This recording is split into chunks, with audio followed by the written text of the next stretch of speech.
Hi everyone and welcome back to our Sublimation channel. Today I'm going to show you exactly how to sublimate a jigsaw puzzle step by step. One crucial thing to keep in mind is that puzzles can easily shift or fall apart when you're moving them to the heat press. Some puzzles come with a cardboard backing for stability, but if yours doesn't, you need to be very careful. My pro tip: use a sheet of blank bond paper underneath to act as a tray. This makes it much easier to slide it onto the press without a disaster. As always, have your image printed in mirror mode, just like with mouse pads. Make sure to leave a 2mm bleed on each side to avoid any unwanted white edges. Now, let's talk about the press. You need medium pressure.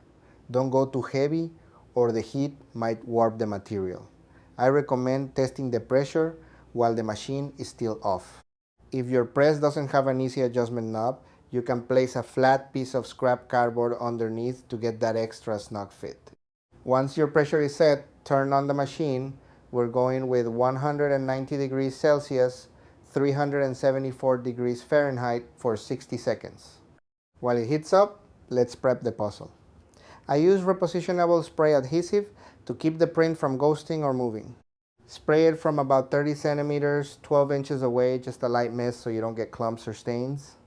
Align your print, press down to remove air bubbles, and fill the edges with your thumb to ensure full coverage.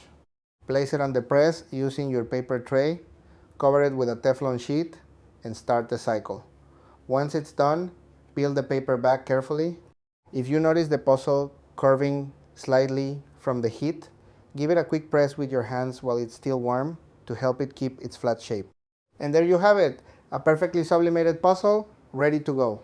Don't forget to check out Sublimonchis.com for more of our work.